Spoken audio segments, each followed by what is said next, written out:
What's going on, everybody? Welcome back to Straight Betting. Today is Friday, May 23rd, but this video is for Saturday, May 24th. And Saturday, May 24th is going to be a very, very sad day for me, Bubs, because I'm going to witness my team go down 0-3. Nah, I think you guys will steal the first one. It's unfortunate because I'm going to do all this research and I won't even be able to watch the game. I have to go to a wedding tomorrow, so I won't even get to watch it.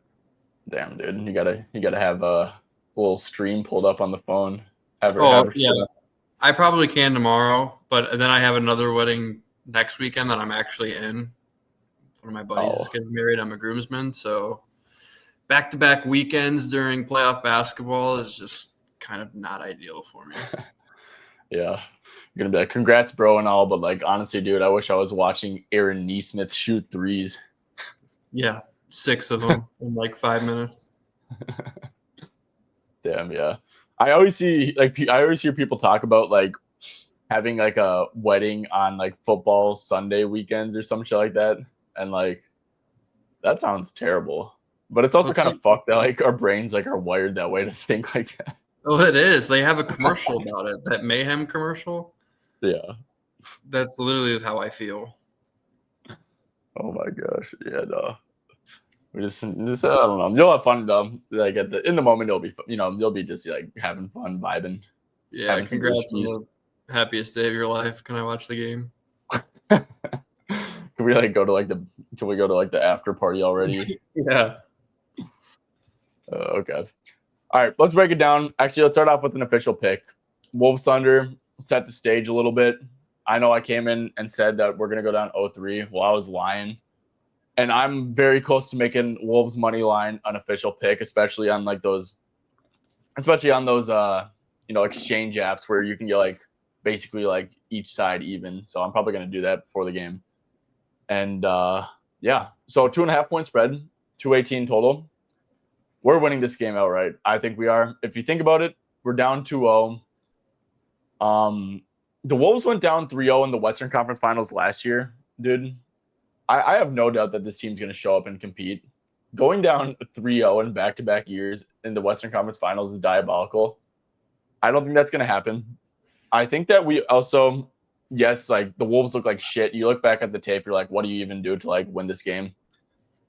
Honestly, bro, I just think that OKC has such a home court advantage that people kind of just think that they're unbeatable, and they probably are at home. Genuinely, they might be. But I checked the stats, Bubs, earlier today. OKC's net rating in the playoffs at home is 24, which is ridiculous. Their net rating on the road was minus 0.5. So, and that's games against Denver. I think we're a better team than Denver. Not saying, matchups matter and stuff, but that's also against Memphis and stuff. OKC was down 30 at half to Memphis. Then Ja got hurt, and then they came back and won, which the most OKC thing ever. And then they were, in a dogfight with Memphis without Ja on the road. I'm trying to think of road games, man. They lost a game 6. Yeah, man, it's this game's going to be hyper competitive, and I seriously think we're going to win. Yeah, I think we were talking a little bit about it before, and I'm sure we'll touch on it, but it's going to come down to your guys' role players. I mean, there's probably 4 of them. You could, throw a ball on a roulette table and hope you pick the right one. Alexander Walker and McDaniels stepped up a bit last game. But you can also make a case for Naz Reid. You can also make a case for Dante, who's been terrible. Really, any of those guys, catch and shoot guys. You just got to, hopefully you land on the right one who's efficient. But the looks will be there. Yeah. Yeah, they will.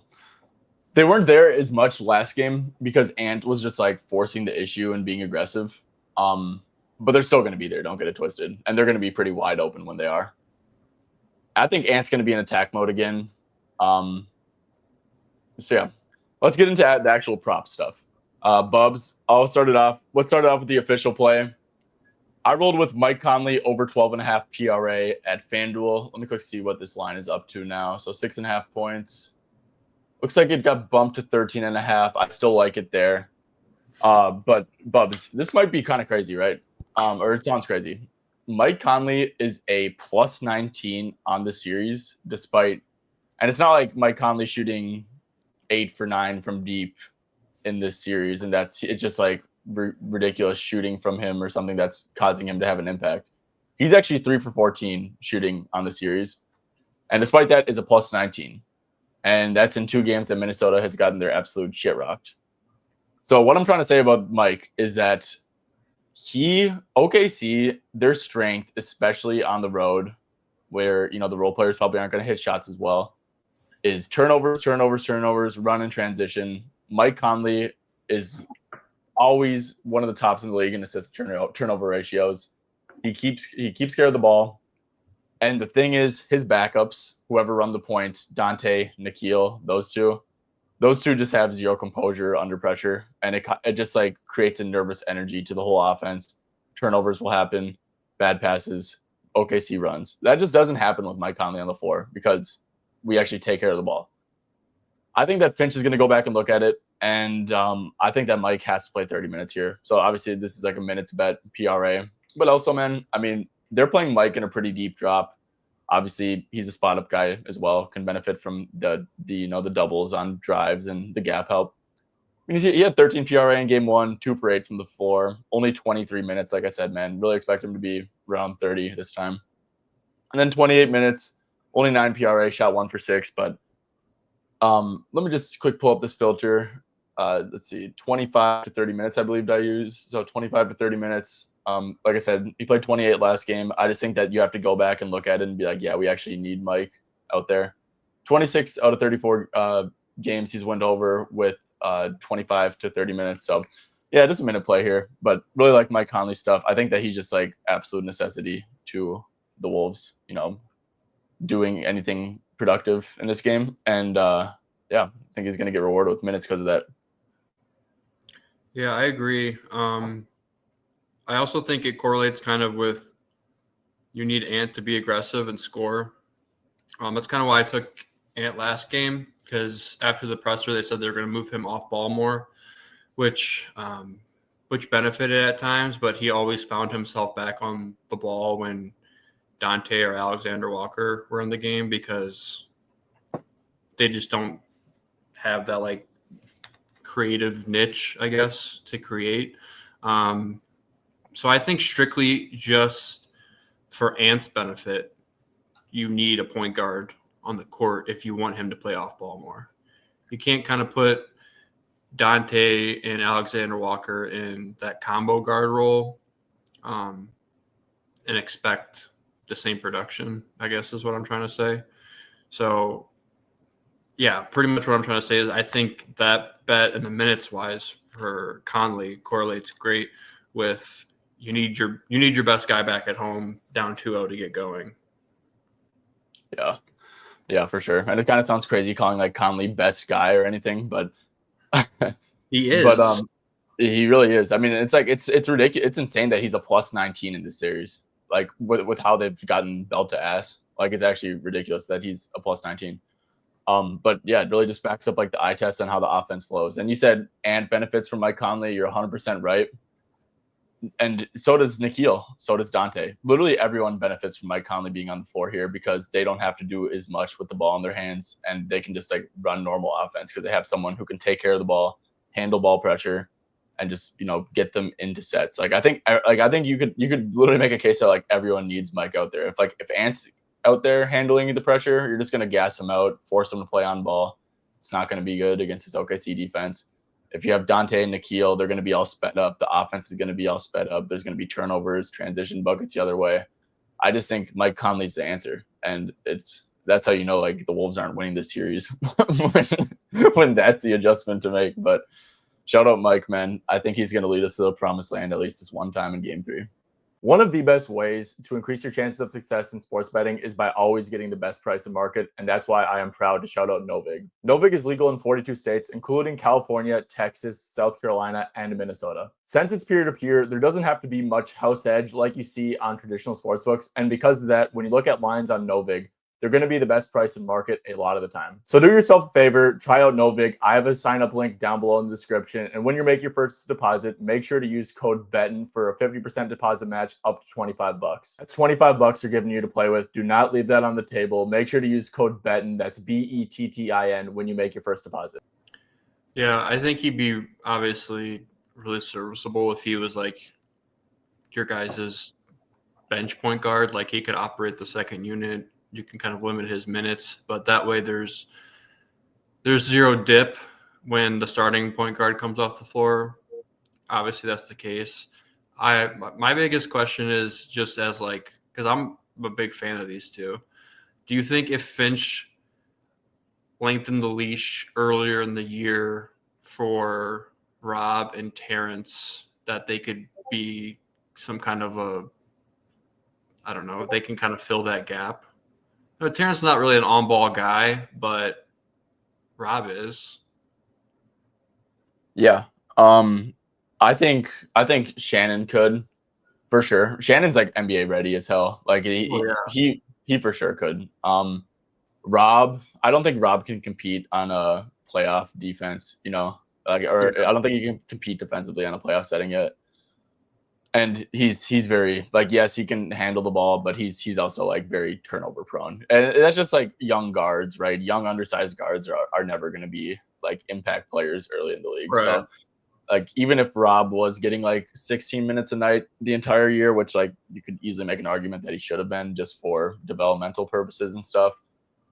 Yeah, no, I think that like imagine him in like the Lakers series with like Luka hunting him and stuff. Yeah. Like, I think it probably would have been rough, but yeah, I definitely would throw him to the Wolves now. But I always thought like if he had more in-game like serious time reps to kind of get that confidence under his belt, maybe he could just be like a spark here and there just for ball handling pressure, because it's not like Conley's some like lockdown defender that would drop off if Rob subbed in for him. But Terrence, absolutely, I think he should be playing. I do too. I completely agree. He just, man, he's like I'm gonna sound biased here, but I think that he's like seriously like one of the best transition players in the league already. Like he's just so actually. So my year at prep school, so I did a post-grad year between high school ball and college ball. It's when we were doing spring recruiting and colleges were coming in to recruit us, and the next set of like prep school guys were coming in. Our director had Terrence at one of our open gyms, and he was already getting like Power 5 looks. I think he was just going – he needed to do like an extra year or something for grades at the time.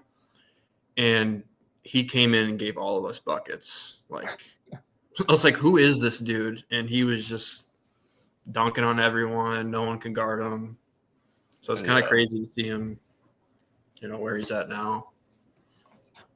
Yeah, that's the thing about him too, man. It's like he's a grown ass man. Like, and he's older than Ant. Like he I can't believe he actually just like got such a short end of like rotation the entire year. And when he would play, he'd be really good. So I don't know what Finch was being tight with him or something, but yeah, I that's also a good point, Bubs. I would not be shocked if like, you know, a desperate Wolves team needs a spark from like a Terrence Shannon or a Jalen Clark, and like those guys just like randomly take like 10 minutes away from, you know, the overall pie. Which could maybe hinder some of the role guys who are underperforming. Why not? You have nothing to lose. You're already down 0-2. Yeah. Well, the series hasn't started yet because the road team hasn't won. Right. Oh god. All right. Let's get in depth with this though. Bubs, I have a ton of stuff, man. I might unload the clip here, but I'm gonna give a little breakdown on like a lot of guys, and like I spend a lot of time thinking of it as like a fucking real guru does. Just spends their day like at work, just like thinking about how many minutes these guys are gonna play. But Yeah, so like I said, I think Mike's like pretty locked in. One thing that I think is interesting is the Nikhil and Rudy situation, which is weird. You wouldn't correlate those two dudes, but Rudy is like so unplayable on offense that I just think like a 20-minute game from him might be incoming. But if Rudy's not on the court, you need to have McDaniels as rim protection. So he can't be the one on Shea if Rudy's off the court. Nikhil Alexander Walker is the only other person on the team that can besides Ant, but you don't want him doing it. That can actually guard Shea. So I'm thinking that we're gonna see a lot of Mike, a lot of Nikhil, like compared to like what we have been seeing. A lot of Jaden, like Jaden's locked in, a lot of Ant, and then it's just kind of like a roulette with like the other four guys, to be honest with you. Like I don't know how the bigs minutes are gonna shake out. I think like Nas, and like it sounds crazy to say this about Julius, but he's just like it's just such a bad matchup for him in this. I would probably suspect that he doesn't get benched again. But it's like between him and Nas, I don't know. I think we're gonna see a ton of like Jaden at the 4. So I think minutes could get kind of weird with that.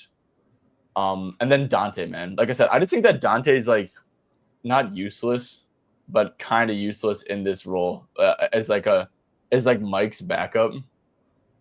Like he just needs Mike Conley on the floor in these games, and then Nikhil brings something that he doesn't.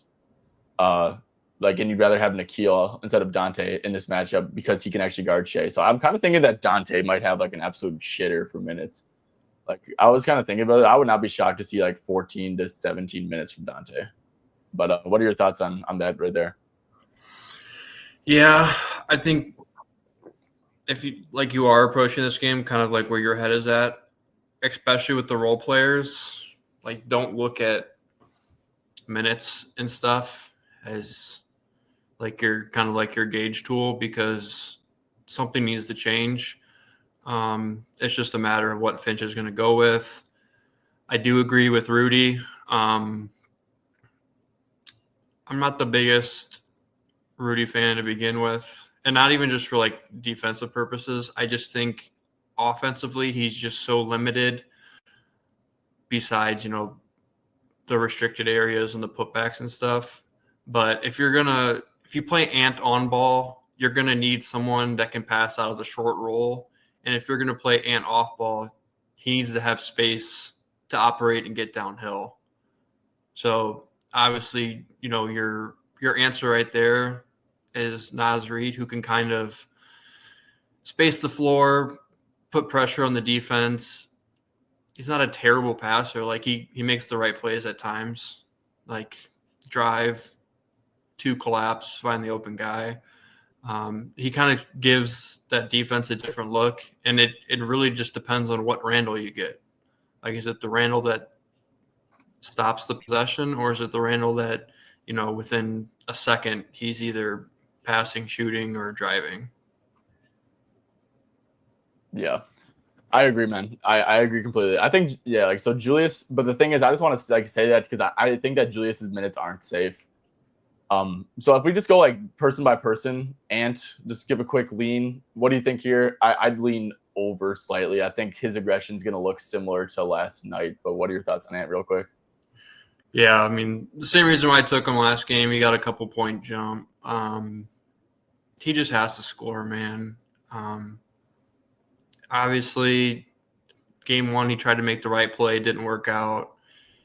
Last game, he was very aggressive in the first quarter, kind of slowed down in the third quarter, and that's when Thunder kind of separated. But fourth quarter, he kind of brought them back into the game.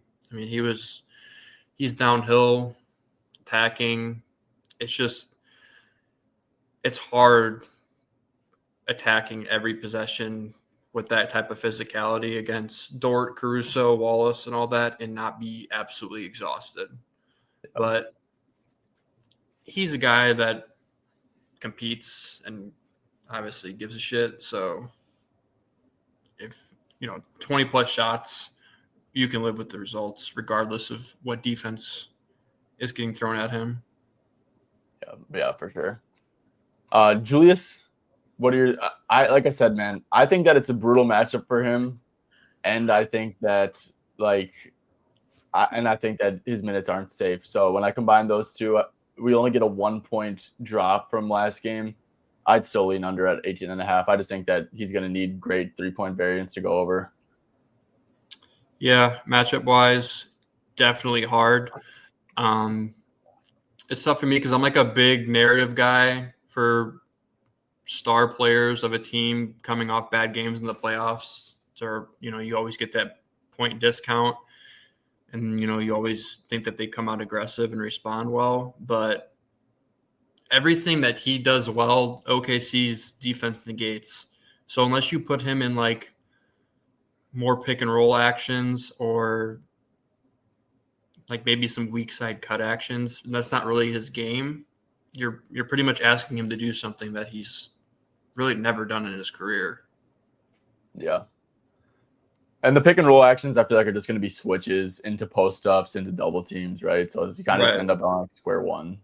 So McDaniels, I think his line's fairly set. Like, it's a great matchup, but we're at 13.5 for Jaden. Like I said, I think the minutes are going to be good.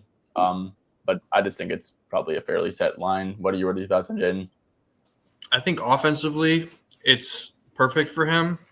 I think I would argue that maybe the line is a little too low and he could be aggressive. The only thing that you could argue of why he shouldn't get that line is he's always at risk of foul trouble, right? You're always at risk of foul trouble when taking the point of attack defender to begin with, but now that he's guarding SGA for a series, it's like you're holding your breath every time they're on defense. Yeah. I will say, man, like, narrative-y for sure. Down 2-0, going back to the crib. League kind of wants to push this and face of the league agenda. Like, it's a bad look if they go down 3-0. I do think that, I actually think that we get a good whistle tonight. So maybe that helps a little bit. And also the Nikhil theory a little bit. Like, if my Nikhil theory of him playing more holds true, because Rudy's unplayable, but then you need the rim protection. So then Jaden's more weak side and Nikhil's more at the point of attack. I don't know. I'm really not concerned about Jaden in foul trouble. So if that's like what's holding you off, I would 100% recommend you to play J-Mag. Yeah, I thought about it last game, and of course he crushed it. But yeah, I think role player wise, from an offensive standpoint, McDaniels is the best option. Price wise, I would either say Alexander Walker or Nas. Yep. Let's move on to Nas then. So this dude has had 4 points on 1 for 10 or 1 for 11 shooting, 0 for 7 from deep, and then 10 points, 4 for 6 from the stripe, 0 for 5 from deep, 3 for 8 from the field. Obviously he's role player coming home. You gotta love that. Probably if he hit 2 threes last game, he's at 16 points. If he hit 2 threes last game, he was at 10 points, but still shot 3 for 11. I think it makes sense. But I will say, man, the only thing that scares me a little bit about Nas is that I think that they're going to play a lot of Jaden at the 4. And then it becomes down to like him and Julius kind of fighting out for those minutes. And Julius definitely is above the pecking order, but we've also seen Finch bench Julius for Nas last game. But yeah, matchup wise, it's great. The 3's got to fall at some point. I'm a fan of it at 11.5. I think it opened 10.5, so you are paying a little up. But yeah, Nas, quick thoughts. Yeah, I love it. I took him game 1. I know his rebounds probably jumped a bit too. I had his double at like plus 2,200. He flirted with it. Last game, it dropped down insanely, like plus 1,000. You get like one game a series now to capitalize on a bad line, and if they shit the bed but the volume was there, you pretty much just screw yourself. So, and he shot 1 for 11. Yeah, no, that's actually very true. The books are sharp. People are sharp. Like, someone's going to identify it in game 2, even if they have a stinker, and move the line right away. Dante, strong lean under. Really, really like his under, bro. I'm not going to lie. Like, yes, it's a good matchup. Yes, is he going to get spot up looks? I just think that, like I said, I seriously think he's going to play like 14 to 17 minutes. He didn't play at all in the fourth quarter. Nikhil's just like a way better matchup. Like Dante was a -27 last game. Like I don't know if I'm reading into like too much, but he was also a massive negative in game one. He's kind of been a massive negative. He can't really defend like those switches on Shea and J-Dub. His shot's not falling. He can't. He's being asked to be a point guard, which is throwing off his rhythm a ton. I feel like. Yeah, man. I seriously really like Dante's under, and I think I'm probably gonna play it. Yeah, it's unfortunate too because I love Dante with the Knicks. I always backed him, but you got to think about like the system that he thrived with, kind of to the system he had now. Like he was never on ball in New York. Tibbs obviously loves to play his guys, 40 plus minutes. Brunson is going to eat up all that usage, and he's pretty much just asked to shoot, and that's it. And then you have defenders like OG, Hart, and stuff who are going to take, the main guy. And now he's kind of in this combo guard role. Do you need him to play make? Do you need him to spot up? Do you need him to score? It's mentally can throw you off. So, yeah. I agree. Yeah, strongly an under, man. Because my take is that Mike's gonna play way more minutes than him. Nikhil's gonna play way more minutes than him. I just don't think the minutes are gonna be there. First of all, and on top of that, the dude's struggling. So if you want to avoid 3-point variance or something, maybe you could take it under 5.5 rebounds and assists for plus money too. I'm deciding between that. Only a couple books have the rebounds and assists up, and I don't bet on these books at this time of day. Mm-hmm. But yeah, love Dante unders, man. Really, really do. Nikhil, 7.5 points, was very close to pulling the trigger. Like I said, man, I really envision him, 28 game 1, 25 game 2. I seriously envision him 28 minutes here. And the spot up books are going to be there. I even saw Nikhil grifting a little bit last game, dude. He drove in through the head back. I was like, okay. It's in the blood. It is in the blood. So maybe he can grift his way to the stripe for fourth freebies or something. See the ball go through, start hitting those spot ups. I'm a big fan of Nikhil. He might be my favorite look tomorrow, especially at that price. It was 6.5 last game, I believe, and now it's 7.5 plus money. Yeah. Especially if he can get put off ball more. If Mike plays more and you're playing Alexander Walker on the court with Mike at the same time, or someone else, I just think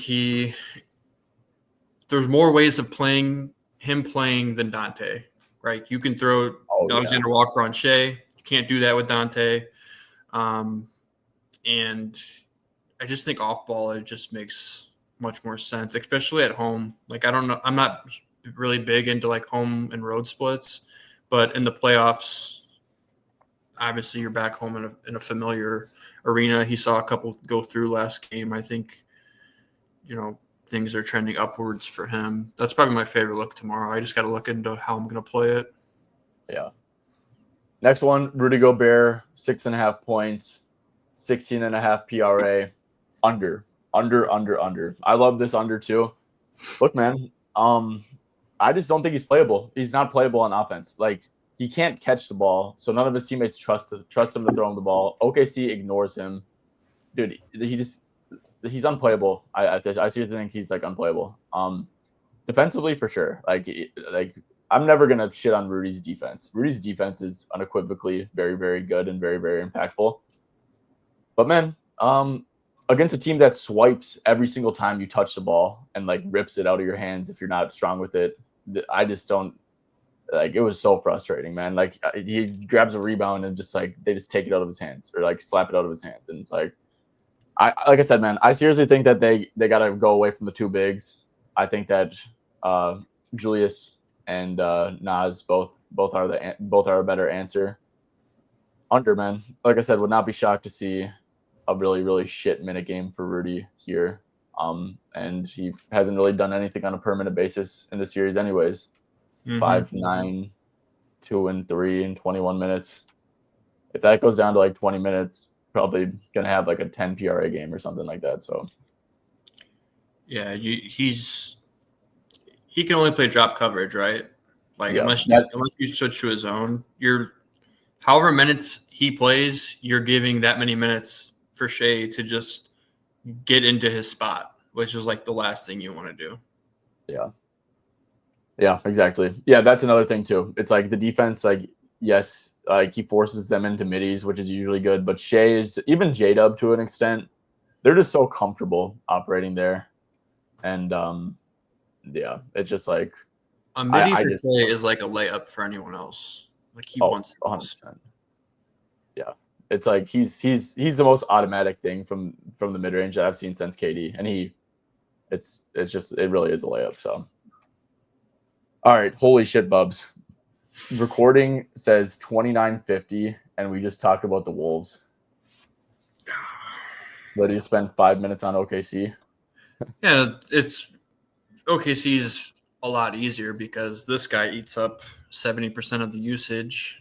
Yep. And everyone else is like they have 5 guys who are the exact same.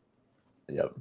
Yeah, exactly. You're like, well, I kind of like this guy. I kind of like Caruso, but I also like Dort, but I also like Wallace, but I also like Wiggins. Yeah. Like, oh, who's good? Who are we gonna play? Who has the best home road splits on the road? No, but for real, Bubs, this is like a desperation spot. Like I said, Shea can't get dropped, right? That just can't happen. It just can't.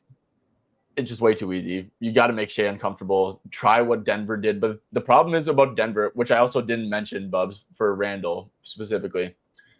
Denver's actually like full of like kind of like to play a zone, you have to be a good off-ball defender, right?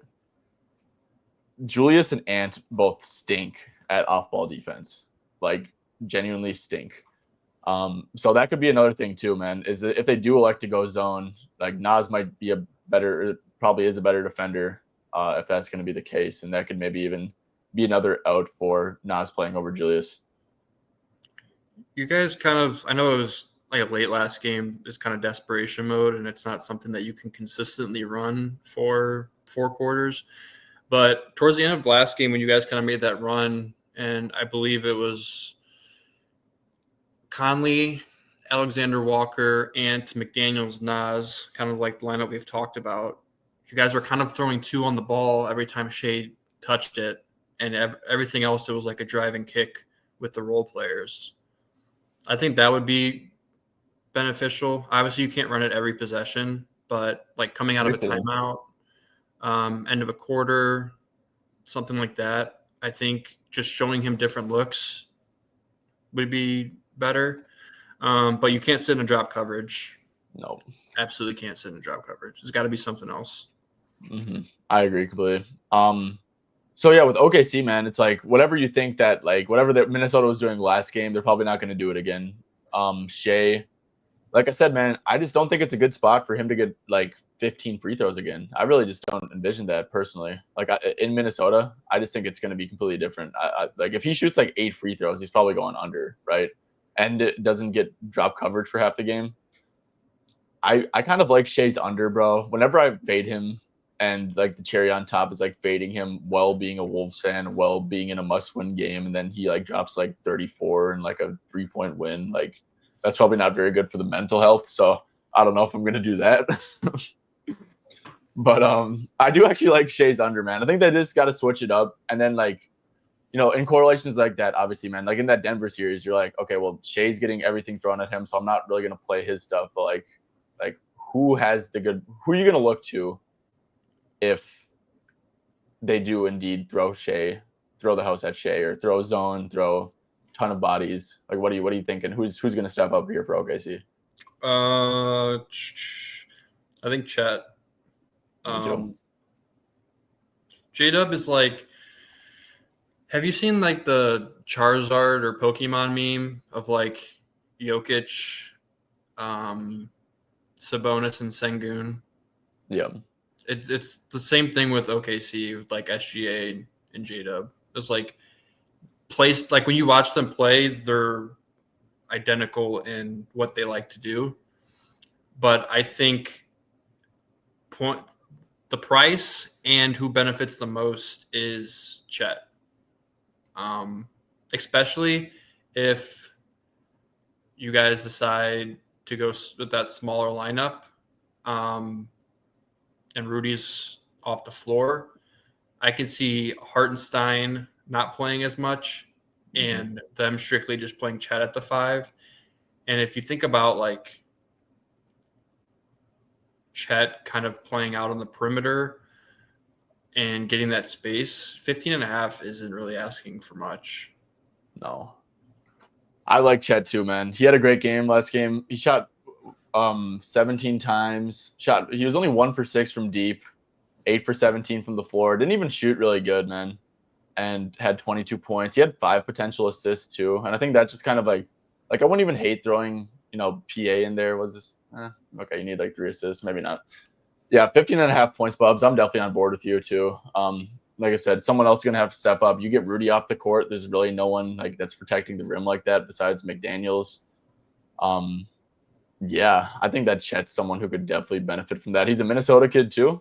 Fun fact, dude, he played for the same. I played for the same AAU program as him. And the first time I saw Chet, he was like in 8th grade. I was a freshman, and he was like 6'5" and probably like $120, like skinny as shit, bro. This dude, I remember this dude was like, AAU, they don't really be calling like fouls when like. Well, they don't call anything. Yeah. So like Chet would be trying to like post up and just be getting like pushed off the spot and like chucking up like fadeaways. I'm like, dude, this dude stinks. Why is he on like a higher team than me? Now you know. No, he's giving my favorite team belt to ass in the Western Conference Finals. Yeah, no. I like Chet a ton. Do you trust these guys to like make shots? Like, do you trust like the Caruso's, Dort's, Wallace to like make shots on the road? Definitely not Dort. Yeah, Dort. Caruso is just. I'm so anti-Caruso. Like, I'm biased because when they were kind of competing or like top of the East for a couple of weeks, he was great. But like as soon as shit went south, he was like hurt every other week. Whether he was seriously hurt or just milking his contract because he knew he was on the way out, regardless, he just pisses me off not watching him. So the bias in me says no. Like, I'm just hoping that he doesn't hit shots. But Yeah. I don't know. I wish Wiggins played more, man. I'm a big Aaron Wiggins guy. Me too. And I think if he got a bigger opportunity, he'd be really great for them. Not that they need it, but. No, I actually agree. Like Wiggins, I wish that this line was like 2.5 or something because he scored like 2 points this whole series. But yeah, no, Aaron Wiggins like is like a logical guy to like, okay, like Finch made the adjustment and now Shea's, getting guarded like a madman. They're not letting him beat us. Like the Dort and Caruso taking a lot of shots, and Wallace and like Hartenstein is like gonna be massively inefficient. Wiggins taking like 7 shots in 10 minutes is pretty good compared to those guys. So Wiggins could be the sneaky buy low guy, but also it's like he could be like a like chuck your Xbox controller through the TV after he checks out after 8 minutes and goes 0 for 2. Well, he's the only guy out of like Caruso, Wallace, Dort that he's not like limited to just spot ups. Like he can show them something different. He can get to the rim and put pressure on the defense. But again, his leash is obviously much shorter than the other 3 because of defensive purposes. Yeah, for sure. So yeah, really, do you have any like strong leans on OKC? Like, is it Chet points? Would you say if you had to pick one? Yeah, Chet points. If you wanted to get like fun or creative with it, maybe his threes, like 3 for plus whatever. I mean, he's getting the looks. I know game 1 he didn't, but last game 1 for 6 is kind of more probably what he'll see based on what we saw at the end of that last game. Yeah, I'm kind of I like that. I like that look. I think the threes will definitely be there, but I also think I just like if I kind of want to attack Chet just like with the thoughts that Rudy plays minimal minutes and he'll actually be able to be pretty effective, like around the rim. Around the rim. So, yeah. But, yeah, the rest of the Thunder roll guys, man, like I said, I agree with you, Bubs. I think that Hartenstein's, like, kind of going to be useless almost. Yeah, that's the thoughts. Big summary though, guys. Wolves money line for all the coin. And Mike Conley. Bite. Mike Conley.